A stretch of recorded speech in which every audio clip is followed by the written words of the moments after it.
Hi friends, Nani's Q&A episode 36కి అందరికీ స్వాగతం. ఈరోజు క్యూఎన్ఏలో మనం ఏం క్వశ్చన్స్ పిక్ చేసామనేది చూద్దాం.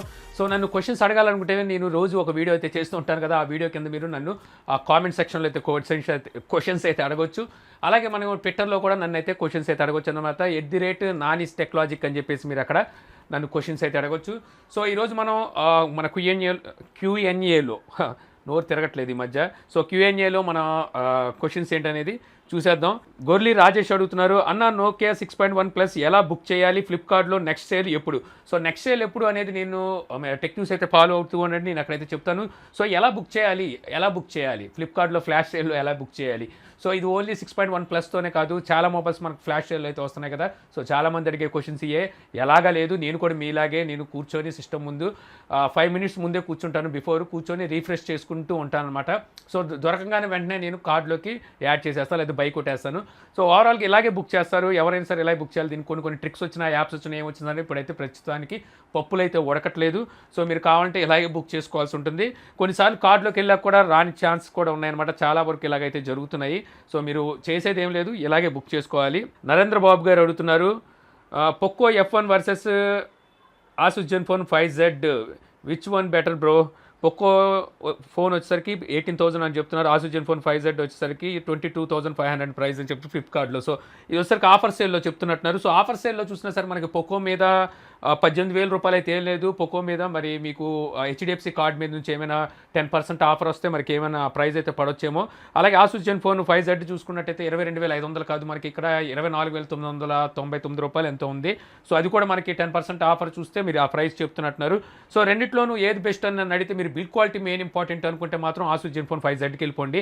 లేదు మనకి అంత బిల్ క్వాలిటీతో పెద్ద పని ఏం లేదనుకుంటే మీరు పోకో తీసుకోవచ్చు. పోకో ఏం తక్కువ ఏం కాదు, మంచి మొబైల్. అక్కడ మనకి ఆసూస్ జెన్ఫోన్ 5Zలో లేని కొన్ని ఫీచర్స్ అయితే ఇందులో ఉన్నాయి. మనకి ఏదైతే లైవ్ స్ట్రీమింగ్ ఉంటుందో, మనకి నెట్ఫ్లిక్స్ కానివ్వండి, అలాగే అమెజాన్ ప్రైమ్ వీడియో కానీ, ఇవే మీరు హెచ్డీలో అయితే చూడగలగాని ఫుల్ హెచ్డీ అయితే చూడలేరు దాన్ని. సో అదొక మైనస్ అయితే ఇందులో ఉంది. అలాగే వచ్చేసరికి మనకి గేమింగ్ విషయానికి వచ్చేసరికి మనకి ఆసూస్ జెన్ఫోన్ 5Z కన్నా బెటర్ పర్ఫార్మెన్స్ ఉంటుంది. రెండు ప్రాసెసర్లు ఒకటే అయినప్పటికీ మనకి ఇందులో వచ్చేసరికి లిక్విడ్ కూలింగ్ సిస్టమ్ అయితే ఉంది. సో ప్రాసెసర్ హీట్ ఎక్కకుండా మనకి పోకో అయితే చూసుకోగలదు. ఇంకోటి మనకి ప్రైస్ అయితే డౌన్ ఉంది. సో ఇవి మీరు చూసుకోగలిగితే మీరు పోకోనే బెటర్ అని చెప్తాను. లేదు కొంచెం బిల్ క్వాలిటీ బాగుండాలి, కొంచెం ఆకర్షణీయంగా ఉండాలనుకుంటే మీరు ఆసూస్ జెన్ఫోన్ 5Z కూడా ఇక్కడైతే సెలెక్ట్ చేసుకోవచ్చు. కౌశిక్ కృష్ణ కే అడుగుతున్నారు, క్యూఎన్ఏ క్వశ్చన్, ఫిట్నెస్ బ్యాండ్లో స్లీపింగ్ టైంని క్యాల్కులేట్ చేయడానికి ఏ టెక్నాలజీ వాడతారు అండ్ ఎలా వర్క్ అవుతుంది అని. సో దీని గురించి నాకు తెలిసిన ఇన్ఫర్మేషన్ అయితే చెప్తాను. మనకి ఫిట్నెస్ బ్యాండ్లో స్లీపింగ్ని కౌంట్ చేసేది వచ్చేసరికి ఏంటంటే, మనకి ఏదైతే మోషన్ సెన్సార్ ఉంటుందో, సో మోషన్ సెన్సార్ అలాగే వచ్చేసరికి హార్ట్ రేటు, ఈ రెండింటి మీద డిపెండ్ అయి ఉంటుందన్నమాట. సో ఎప్పుడైతే మనకి ఫిట్నెస్ బ్యాండ్ని కానీ లేకపోతే ఇలాగా మనకి ఏదైతే స్మార్ట్ వాచెస్ ఇవన్నిటిని మనం తీసి పక్కన పెట్టంగానే, అది పక్కన పెట్టిన తర్వాత ఒకసారిగా హార్ట్ రేటు మానిటర్ అనేది ఏదైతే సెన్సార్ ఉంటుందో అది కాసేపు ఇలా బ్లింక్ అవుతుంది. ఎందుకు బ్లింక్ అవుతుందంటే, అది మనం పెట్టిన పొజిషన్ అలాంటిది అనమాట. సో అక్కడ పెట్టినప్పుడు అది బ్లింక్ అవుతుంది. బ్లింక్ అయినప్పుడు దానికి ఏ నాడి వ్యవస్థ అంటే మన చేతికి టచ్ అయ్యి లేదు, మన సెల్స్ ఏమి దానికి చెక్కలేదు అంటే అది పక్కన పెట్టుంచామని అర్థం. ఆ టైంలో స్లీపింగ్ సంబంధించిన మోషన్ సెన్సార్ అయితే వర్క్ అవ్వదు అనమాట. ఎప్పుడైతే మనం హ్యాండ్కి పెట్టుకుంటామో, పడుకున్నప్పుడు ఇది హ్యాండ్ డైరెక్షన్ అనేది స్లీపింగ్ డైరెక్షన్లోకి వెళ్తుంది. సో స్లీపింగ్ డైరెక్షన్లోకి వెళ్ళినప్పుడు మళ్ళీ మనకి హార్ట్ రేట్ మానిటర్ ఏదైతే ఉందో ఇది ఒకసారి మళ్ళీ మనని అబ్జర్వ్ చేస్తుంది అనమాట. ఒకసారి సెన్స్ అనేది అబ్జర్వ్ చేసి ఆ అబ్జర్వేషన్ని బట్టి మనకి మోషన్ సెన్సార్ని యాక్టివేట్ చేస్తుంది. యాక్టివేట్ చేసిన తర్వాత మనం ఎంతసేపు పడుకున్నాం ఏంటనేది అక్కడ నుంచి క్యాల్కులేట్ అవుతుంది. మధ్యలో ఎప్పుడైనా కదిలినప్పుడు మళ్ళీ హార్ట్ రేట్ మానిటర్ సెన్సార్ అనేది ఒకసారి మళ్ళీ సెన్స్ చేసి మళ్ళీ మోషన్ సెన్సార్కి అప్పు చెప్తుంది అనమాట. మళ్ళీ ఎంతసేపు స్లీప్, అక్కడే మనకి డీప్ స్లీపు అలాగే వచ్చేసరికి అంటే లైట్ స్లీపు ఇలాంటివన్నీ మనకి అక్కడైతే క్యాల్కులేట్ అవుతుంటాయి. ఇంకా ఏవైతే మనకి హార్ట్ రేట్ సెన్సార్ లేని ఫిట్నెస్ బ్యాండ్లు ఉంటాయి వాటిని ఎలా స్లీప్ చేస్తుందంటే, ఇది ఓన్లీ మనకి ఈ స్టెప్ కౌంటింగ్కి సెన్సార్కి అలాగే మనకి మోషన్ సెన్సార్కి మిడిల్లో అయితే ఇవి క్యాల్కులేట్ చేయగలం అనమాట. సో మనం పెట్టిన డైరెక్షన్ బట్టి, మనం హ్యాండ్ పెట్టిన డైరెక్షన్ బట్టి అది స్లీపింగ్ పొజిషన్ అయితే క్యాల్కులేట్ చేసుకుంటాయి. ఇది నాకు తెలిసినంత వరకు నేనైతే చెప్పుకుంటూ వచ్చాను. సో తర్వాత వచ్చేసరికి మనకి నాగార్జున్ అడుగుతున్నారు, hi bro, what is the AP fibre grade please tell me. So AP fibre అంటే ఏమి లేదు, మనకి ఇక్కడ వచ్చేసరికి 149 రూపీస్ కనుకుంటే వాళ్ళైతే ఒక విలేజెస్ కోసం అని చెప్పేసి ఒక ప్లాన్ అయితే తీసుకొచ్చారు. దీంట్లో మనకి ఇంటర్నెట్ని అలాగే సెటప్ బాక్స్ని అలాగే ల్యాండ్ లైన్ని మూడింటిని అయితే ఇస్తామని చెప్పారు. సో ఇది వచ్చేసరికి మనకి తక్కువ ప్రైస్లో గవర్నమెంట్ మనకు కల్పిస్తున్న సౌకర్యం అనమాట. ఇంటర్నెట్ అలాగే కేబుల్ టీవీ అలాగే మనకి ఫోన్ సదుపాయాన్ని కల్పిస్తూ తీసుకొచ్చారు. ఇది వచ్చేసరికి మన 10 to 15 MBPS స్పీడ్లో అయితే వాళ్ళు ఇస్తున్నట్టుగా తెలుస్తుంది. తర్వాత వచ్చేసరికి సురేష్ దాడి అడుగుతున్నారు, అన్న ఐఫోన్ 9 అండ్ విండోస్ 9 ఎందుకు రాలేదు అన్న ప్లీజ్ నెక్స్ట్ క్యూఎన్ఏలో చెప్పండి. సో ఐఫోన్ 9 విండోస్ 9 ఎందుకు రాలేదు అంటే దీనికి ప్రత్యేకించి ఎటువంటి రీజన్ అయితే లేదు. విండోస్ 9 అయితే డెవలప్ చేశారు కానీ మార్కెట్లోకి అయితే తీసుకురాలేదు. ఆ టైంలో విండోస్ 9 అని చెప్పేసి కొన్ని కస్టమ్ అంటే బిల్డ్ చేసిన కొన్ని విండోస్ 9కి సంబంధించిన అయితే వచ్చినాయి. బట్ అది వీళ్ళు బిల్డ్ చేశారా, మైక్రోసాఫ్ట్ బిల్డ్ చేసిందా, లేకపోతే థర్డ్ పార్టీ బిల్డ్ చేశారా అనేది అయితే అంత ఐడియా లేదు. కానీ ఓసారి అయితే వచ్చింది, అది మార్కెట్లో కంటే మనకి వాడకంలోకి అయితే రాలేదు. తర్వాత 10 వచ్చింది. అలాగే ఐఫోన్ 9 కూడా అంతే. సో వీటిని ఎందుకు స్కిప్ చేశారంటానికి ఎటువంటి రీజన్ ఉండదు. వీళ్ళు కొన్ని సెంటిమెంట్స్ని అయితే ఫాలో అవుతుంటారు అనమాట, ఒక్కొక్కరు ఒక్కొక్క టైపు. మనం ఇప్పుడు సపోజు OnePlus చూసుకోవచ్చు. OnePlus 3T తర్వాత డైరెక్ట్ 5 వచ్చింది. 4 ఎందుకు స్కిప్ చేశారంటే అది సెంటిమెంట్. అలాగే చైనాలో చాలా కంపెనీలు ఉన్నాయి, ఈ విధంగా ఒక నెంబర్ని స్కిప్ చేసే కంపెనీలు ఉన్నాయి. అదే రకంగా వీళ్ళు కూడా స్కిప్ చేశారని అయితే అనుకోవచ్చు. దీనికి ప్రత్యేకించి ఏమి రీజన్ అయితే ఏమీ ఉండదు. సో తర్వాత వచ్చేసరికి మనకి ఈశ్వర్ వి అడుగుతున్నారు, అన్న Realme 2 Pro Asus Zenfone Max Pro M1 6GB which is the better. So మీరు ఇక్కడ నన్ను అడిగితే మాత్రం ఓవరాల్ ప్యాకేజ్, ఫుల్ ప్యాకేజ్ కావాలి మీకు అనుకుంటే ఇక్కడ రియల్మీ 2 Pro బెస్ట్ ఆప్షన్ అవుతుంది అనమాట ఓవరాల్ ప్యాకేజ్ విషయానికి వచ్చేసరికి. ఇక మీరు Asus Zenfone Max Pro M1 6GB అంటున్నారు కదా. సో ఇక్కడ వచ్చేసరికి మీకు 6GB అవ్వచ్చు, లేకపోతే 4GB అవ్వచ్చు, ఏదైనా సరే మీకు 5000 mAh బ్యాటరీ ఉంటుంది. సో మీకు బ్యాటరీ లైఫ్ ఎక్కువ కావాలనుకుంటే ఆసూస్ జెన్ఫోన్ మ్యాక్స్ ప్రో M1ని మీరు ఇక్కడ చూస్ చేసుకోవాలి. లేదు ఓవరాల్ ప్యాకేజ్ మంచిగా ఉండాలనుకుంటే మీరు రియల్మీ 2 Pro సెలెక్ట్ చేసుకోవడం బెటర్ అని చెప్తాను.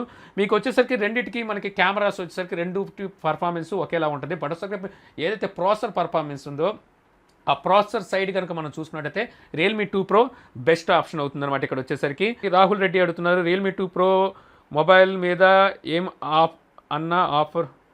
ఏమన్నా ఆఫర్ ఉందా బ్రో? సో రియల్మీ 2 Pro మీద ఏమైనా ఆఫర్లు ఉన్నాయని చెప్పైతే ఇప్పుడు నన్ను చాలామంది అడుగుతున్నారు. రియల్మీ 2 Pro మీద అలాగే రియల్మీ C1 మీద ఆఫర్లు ఏమైనా ఉన్నాయి. ఇప్పుడు మనకి బిగ్ బిలియన్ డే వస్తుంది కదా మనకి. సో వీటిలో ఏమైనా ఆఫర్స్ ఉన్నాయని చాలామంది అడుగుతున్నారు. సో మనకి ఇక్కడ వీటి మీద ఎటువంటి ఆఫర్స్ లేవు. 10% మనకి HDFC మీద అలాగే ఫోన్పే మీద ఏమైనా ఆఫర్లు ఉన్నట్టున్నాయి. సో దాని మీద మీకు ఆఫర్లు ఉన్నాయి కానీ విడిగా మీకు ఆఫర్లు అయితే లేవు. ఎందుకంటే వచ్చేసరికి అదే రోజు వీటిని అయితే సేల్లోకి అయితే తీసుకొస్తున్నారు. సో సేల్ రోజునే మీకు ఆఫర్లు అయితే ఏం వర్తించు. ఇంకోటి వచ్చేసరికి ఎంఆర్పీ ప్రైస్ మీద మీకు డిస్కౌంట్ అయితే ఇస్తున్నారు. మీకు ఎంఆర్పీ రేట్ ఎక్కువ. సో ఎంఆర్పీ రేట్ మీద తగ్గించే మనకి ఇప్పుడు C1 చూసుకుంటే 7000 రూపాయలకి, అలాగే మనకి రియల్మీ 2 Pro కనుక చూసుకుంటే మనకి 14,000 చిల్లరకు వస్తుంది కదా. సో ఆ ప్రైస్కి అయితే వీళ్ళైతే తీసుకొచ్చారనమాట ఎంఆర్పీ మీద డిస్కౌంట్ ఇస్తూనే మీకు. తర్వాత వచ్చేసరికి మనకి సుబైహ అడుగుతున్నారు, ఎలక్ట్రానిక్ ఇమేజ్ స్టెబిలైజేషన్ ఏ ప్రాసెసర్లో రన్ అవుతుంది, రియల్మీ 2 Proలో అప్డేట్లో వస్తుందా బ్రో?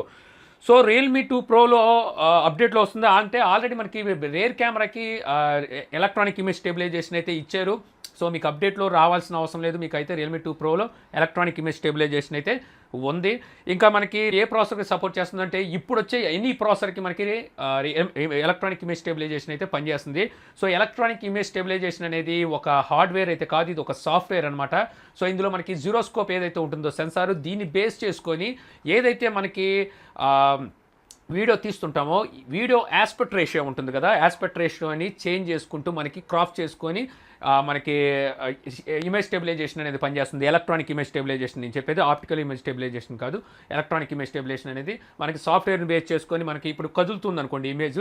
సో మనకి వీడియో కదులుతున్నప్పుడు ఆ పైన కింద క్రాప్ చేసుకుంటూ మనకి ఆ కదిలే మూమెంట్ని వరకు అది క్రాప్ చేసుకుంటూ మనకి చూపిస్తుంది. అందుకే కొన్ని ఎలక్ట్రానిక్ ఇమేజ్ స్టెబిలైజేషన్ ఉన్న మొబైల్స్ మనం వీడియో తీస్తున్నప్పుడు కొంచెం మనకి స్కోప్ అంటే జూమ్ వస్తుంది అనమాట, కొంచెం ముందుకు వచ్చి మనకి ఇమేజ్ అయితే కనబడుతుంటుంది. సో అలాగే వచ్చేసరికి మనకి లిటిల్ బిట్ మనకి వీడియో క్వాలిటీలో కూడా మనకి డ్రాప్ అనేది చూడడానికి ఉంటుంది ఎలక్ట్రానిక్ ఇమేజ్ స్టెబిలైజేషన్ ఉండడం వల్ల. సో తర్వాత వచ్చేసరికి మనకి సుధీర్ పి అడుగుతున్నారు, వివో V9 తీసుకోవచ్చా 15,999 రూపీస్కి?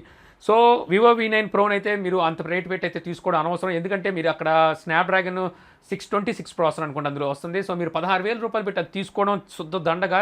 ఎందుకంటే మనకి ముఖ్యంగా బెటర్ ఆప్షన్స్ అయితే ఉన్నాయి. మీరు రియల్మీ 2 Pro తీసుకోవచ్చు అదే 16,000 రూపాయలకి, మంచి ఆప్షన్ అవుతుంది. మోటరోలా 1 పవర్ మంచి ఆప్షన్ అవుతుంది. 6.1 నోకియా 6.1 ప్లస్ మంచి ఆప్షన్ అవుతుంది. సో ఈ విధంగా మనకి చాలా ఉన్నాయి అక్కడ. సో ఇక్కడ మీరు వివో V11 Proని తీసుకోవాల్సిన అవసరం లేదు. మీకు నాచే కావాలి అనుకుంటే మీకు ఖచ్చితంగా మీకు రియల్మీ 2 Proలో వాటర్ డ్రాప్ నాచ్ ఉంది, మోటో 1 పవర్లో మనకి నాచ్ ఉంది, 6.1 ప్లస్లో కూడా మనకి నాచ్ ఉంది. సో వీటిని సెలెక్ట్ చేసుకోండి, అనవసరంగా మీ డబ్బులు వృధా చేసుకోకండి. జగదీష్ చెర్రీ అడుగుతున్నారు, ఫ్లిప్కార్ట్ అండ్ అమెజాన్ ఆఫర్స్లో పవర్ బ్యాంక్ చెప్పు బ్రో. సో ఆఫర్స్‌లో పవర్ బ్యాంక్ ఏమి ఉండదు. పవర్ బ్యాంక్ మీకు ఎంత వస్తాయి మహా అయితే రూ. 800, 900 లేదంటే 1100 ఇలాగ మనకు పవర్ బ్యాంక్స్ అయితే ఉన్నాయి. సో ఇక్కడ మీకు మహా అయితే తగ్గిస్తే 100 లేకపోతే రూ. 50 ఇంతకు మించి అయితే ఏమి తగ్గించలేరు వాళ్ళు వచ్చేసరికి. సో మీరు పవర్ బ్యాంక్ కొనుక్కోవాలంటే ఎప్పుడైనా కొనుక్కోవచ్చు. నన్ను సజెస్ట్ చేయమంటే నేను ఎంఐ పవర్ బ్యాంక్ 2i ఉంది కదా, సో దాన్ని సజెస్ట్ చేస్తాను. మనకి రూ. 800 10,000 ఎంహెచ్ బ్యాటరీ ఉన్న పవర్ బ్యాంక్ అయితే వస్తుంది. అది మనకి క్విక్ ఛార్జింగ్ కూడా సపోర్ట్ చేస్తుంది. సో అదైతే మీరు తీసుకోవచ్చు. తర్వాత వచ్చేసరికి మనకి రాజు జీ అడుగుతున్నారు, అన్న 25Kలో best mobile gamings and signal important అనమాట. సో తనకు వచ్చేసరికి సిగ్నల్ అలాగే గేమింగ్ ఇంపార్టెంట్ అని చెప్తున్నారు. ఆనర్ 10 అలాగే మనకి వచ్చేసరికి ఆసు జెన్ఫోన్ 5Z పోకో, సో ఏది బెటర్ అని చెప్పి అడుగుతున్నారు. సో మీరు బడ్జెట్ అనవసరంగా ఎక్కువ వేస్ట్ చేసుకోమాకంటే మీకు గేమింగ్ మెయిన్ ఇంపార్టెంట్ కాబట్టి మీరు పోకోకి వెళ్ళిపోండి. ఇందులో వచ్చేసరికి మనకి లిక్విడ్ కూలింగ్ సిస్టమ్ ఉంది. హానర్ 10లో వచ్చేసరికి మనకి జీపీయూ టర్బో టెక్నాలజీ ఉంది. బట్ వచ్చేసరికి మీకు జీపీయూ టర్బో టెక్నాలజీ వచ్చేసరికి అది సాఫ్ట్వేర్ మీద బేస్ అయి ఉంటుంది. లిక్విడ్ కూలింగ్ సిస్టమ్ అంటే మనకి హార్డ్వేర్ పర్పస్ వస్తుంది అనమాట. సో మీరు పోకో తీసుకోండి, తక్కువ బడ్జెట్లో అయిపోతుంది. అలాగే వచ్చేసరికి సిగ్నల్ అంటున్నారు కాబట్టి సిగ్నల్లో వచ్చేసరికి ఇప్పుడు వచ్చే ప్రతి మొబైల్ మీకు సిగ్నల్ పరంగా అయితే బాగానే ఉన్నాయి, ఎటువంటి ప్రాబ్లం అయితే లేదనమాట. సో తర్వాత వచ్చేసరికి మనకి శ్రీరామ్ మోకా అడుగుతున్నారు, అన్న సెకండ్ హ్యాండ్ ల్యాప్టాప్ కొనడానికి గురించి వీడియో ఒకటి చెయ్యి అన్న. సో సెకండ్ హ్యాండ్ ల్యాప్టాప్ కొనడానికి గురించి వీడియో ఒకటి చేయాలి అంటే దీని గురించి అంటే ప్రత్యేకంగా వీడియో ఏం అవసరం లేదు. సో ఎప్పుడైనా మీరు సెకండ్ హ్యాండ్ ల్యాప్టాప్ కొంటున్నప్పుడు మోడల్ చూసి ఆ మోడల్ మనకి ఏ ఇయర్ అనేది చూసుకోండి. ఎందుకంటే సేమ్ మోడల్స్లో మనకి ఇయర్స్ అయితే చేంజ్ అయిపోతుంటాయి. ఇయర్స్ చేంజ్ అయ్యే కొద్దీ మీకు జనరేషన్స్ చేంజ్ అవుతాయి. అలాగే మీకు కొన్ని చేంజెస్ అయితే చూడడానికి ఉంటుంది. సో ఎప్పుడైనా మీరు కొనుక్కునేటప్పుడు ఆ మోడల్ తర్వాత ఆ ఇయర్ తెలుసుకోండి. ఆ తర్వాత మీరు ఆన్లైన్లో వాటి ప్రైజెస్ ఎంత ఉందో చూసుకోండి. మళ్ళీ కొన్ని ల్యాప్టాప్స్కి వచ్చేసరికి మీకు ర్యామ్ చేంజెస్, అలాగే మీకు హార్డ్ డిస్క్ చేంజెస్, సో ఈ విధంగా ఉంటాయి. గ్రాఫిక్ కార్డ్ ఏముందనేది చూసుకోండి. ఈ విధంగా చాలా డిపార్ట్మెంట్లు అయితే మీరు చూసుకోవాల్సి ఉంటుందన్నమాట. సో నేను ఒక ల్యాప్టాప్ గురించి చెప్పానంటే మీరు అదే ఫాలో అవుతానికి కుదరదు. తర్వాత ఇంకో ల్యాప్టాప్లో వేరే చేంజెస్ అయితే చూడడానికి ఉంటుంది. సో ఇవన్నిటి మీద బేస్ చేసుకొని ఉంటుందన్నమాట. ఇంకా తర్వాత వచ్చేసరికి battery must and shoot important. So battery life ఎంత వస్తుంది, మీరు వాడుతున్నప్పుడు మీకు ఫ్యాన్ ఎక్కువ సౌండ్ వస్తుందా లేదో కూడా చూసుకోవాలి. ఫ్యాన్ సౌండ్ ఎక్కువ వస్తుంది అంటే మీకు తొందరగా మీకు బ్యాటరీ డ్రై అవ్వడం, అలాగే వచ్చేసరికి ల్యాప్టాప్ హీట్ ఎక్కడం జరుగుతుంటుంది. ఇది ఎప్పుడు వస్తుందంటే చాలామంది కాళ్ళ మీద పెట్టుకొని దిండు మీద పెట్టుకొని ఎప్పుడైతే ల్యాప్టాప్స్ యూజ్ చేస్తుంటారో ఆ టైంలో ఏంటంటే ప్రాసెసర్ చాలా తొందరగా హీట్ ఎక్కుతుంది.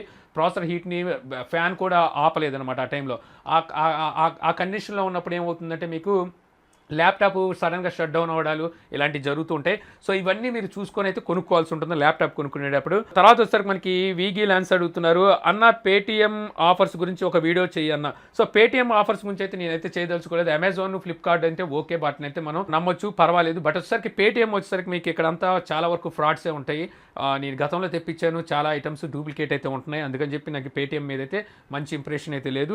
సో తర్వాత వచ్చేసరికి మనకి మల్లేష్ అడుగుతున్నారు, good morning sir, please help me sir. Recovery మోడ్లో ఏమైనా ఇన్స్టాల్ చేస్తే ఎలా వస్తుంది, ఏం చేయాలి sir, please help me sir. మీరు అడిగిన క్వశ్చన్ అయితే అస్సలు క్లారిటీ అంటే క్లారిటీయే లేదు. ఎందుకంటే మీరు ఏదో ఒక ఇమేజ్ పంపించారు, ఈ ఇమేజ్లో ఇలాగైతే మనకి ఎర్రర్ వస్తుందని చెప్పి చూపిస్తున్నారు. సో మీరు ఏ మొబైల్ వాడుతున్నారు, మీరు ఏ ఫైల్ మీరు రికవరీ మోడ్ నుంచి ఇన్స్టాల్ చేయాలని చూస్తున్నారు, మీరు రికవరీ మోడ్ ఏది కస్టమ్ రికవరీలో నుంచి చేస్తున్నారా, మీ మొబైల్ రూట్ అయ్యి ఉందా, సో మీరు ఏ ఫైల్ చేసుకుంటున్నారు అంటే కస్టమ్ రామ్ని ఇన్స్టాల్ చేస్తున్నారా లేకపోతే స్టాక్ రామ్ని ఇన్స్టాల్ చేస్తున్నారు, మీరు ఎటువంటి డీటెయిల్స్ వేయకుండా ఇలా ఇస్తే మాత్రం చాలా కష్టం. సో ఫ్రెండ్స్, మీరు ఎవరైనా ఒక క్వశ్చన్ అడిగేటప్పుడు కొంచెం డీటెయిల్గా అయితే అడగండి, అప్పుడు మాకు సమాధానం చెప్పడం ఈజీ అవుతుంది. లేదంటే మీ టైం వేస్ట్, నా టైం కూడా వేస్ట్ అవుతుంది. తర్వాత వచ్చేసరికి బాలచంద్రుడు అడుగుతున్నాడు, అన్న metal versus glass which is better build quality. So తన క్వశ్చన్ ఏంటంటే మనకి బిల్డ్ క్వాలిటీలో మనకి మెటల్ది బెటరా లేకపోతే గ్లాస్ బెటర్ అని చెప్పి అయితే తన క్వశ్చన్ అనుకుంటా. సో వచ్చేసరికి బిల్డ్ క్వాలిటీ అనేది ఏది మనని డిసైడ్ చేస్తుంది. బిల్డ్ క్వాలిటీ అంటే మనకి ప్లాస్టిక్తో బిల్డ్ చేస్తే లేకపోతే మెటల్తో బిల్డ్ చేస్తే గ్లాస్తో బిల్డ్ చేస్తే ఏది బిల్డ్ క్వాలిటీ బాగుందని మనం ఎలా అంటాము అంటే, సో ఇవి ఏమి మనకి బిల్డ్ క్వాలిటీకి సంబంధం అయితే లేదు. సో ప్లాస్టిక్ బాడీ కావచ్చు, గ్లాస్ బాడీ కావచ్చు, లేదా మెటల్ బాడీ కావచ్చు, ఇవేమి బిల్డ్కి అయితే మనకి బిల్డ్ క్వాలిటీని అయితే అవి నిర్ణయించవు. బిల్డ్ క్వాలిటీ అనేది ఎలా ఉంటుందంటే వాళ్ళు చేసిన తయారీ మీద ఉంటుంది. సో తయారీ మనం చూడంగానే మనకి అర్థమైపోవాలన్నమాట ఇది బిల్డ్ ఎంట్రీ ఎంత బాగా తయారు చేశారనేది. సో ఇక్కడ మీరు గ్లాస్ బాడీ వాడారా, మెటల్ బాడీ వాడారా, లేకపోతే ప్లాస్టిక్ బాడీ వాడారా అనేది ఇక్కడ అయితే ఇంపార్టెంట్ అయితే కాదనమాట. సో ఇది చూడొచ్చు, ఇది వచ్చేసరికి Note 9, ఇది వచ్చేసరికి మనకి దగ్గర 68,000 రూపాయల మొబైల్ అనమాట. సో ఇది వచ్చేసరికి గ్లాస్ బాడీతో బిల్డ్ చేశారు, మెటల్ బాడీ అయితే కాదు. అంత మాత్రాన ఇది బిల్డ్ క్వాలిటీ బాగోలేదని చెప్పలేం. ఇది కింద పడిందంటే ఖచ్చితంగా బ్రేక్ అయిపోతుంది, బ్యాక్ సైడ్ ఫ్రంట్ సైడ్ రెండు బ్రేక్ అయిపోతాయి. అంత మన బిల్డ్ క్వాలిటీ బాగోలేదని చెప్పలేము. సో ఇది వచ్చేసరికి స్ట్రాంగ్నెస్ని మీకు నిర్దేశిస్తాయి అనమాట. ఏదైతే ప్లాస్టిక్ బాడీ కానివ్వండి, మెటల్ బాడీ కానివ్వండి, లేకపోతే గ్లాస్ బాడీ కానివ్వండి, ఇది స్ట్రాంగ్నెస్నే మీకు నిర్దేశిస్తాయి కానీ బిల్డ్ని నిర్దేశించవు. సో మీరు ఈ 3 సంబంధం అయితే ఉండదు బిల్డ్ క్వాలిటీకి వచ్చేసరికి. బిల్డ్ క్వాలిటీ అనేది ఏంటంటే మనం చూడంగానే అర్థమైపోతుంది ఇది బిల్డ్ క్వాలిటీ ఏ పరంగా ఉంది అనేది. సో నాసి రకంగా ఉంటే మనకి ఈజీగా చెప్పేయగలం ఇది ఏంట్రా బాబు బిల్డ్ క్వాలిటీ ఎలా ఉంది, ఎంత నాసి రకంగా ఉందనేది. సో అవి బిల్డ్ క్వాలిటీని నిర్దేశిస్తాయి. సో ఇంత ఫ్రెండ్స్ నేను Q&Aలో సెలెక్ట్ చేసిన క్వశ్చన్స్. సో మీ క్వశ్చన్స్కి నేను చాలా వరకు ఆన్సర్ ఇచ్చాను చెప్పి అనుకుంటున్నాను. ఈ వీడియో మీకు నచ్చింది అనుకుంటున్నాను. ఈ వీడియో మీకు నచ్చితే లైక్ చేసి షేర్ చేయగలరు. అలా యూట్యూబ్లో మా ఛానల్ని సబ్స్క్రైబ్ చేయబోతే కింద మన ఛానల్ ఐకాన్ ఉంటుంది. సో దాని మీద క్లిక్ చేసి సబ్స్క్రైబ్ చేయగలరు. అలా మీ సలహాలు సందేహాలు ఉంటే కింద కామెంట్ బాక్స్లో ఇవ్వగలరు. Thank you for watching. జై హింద్.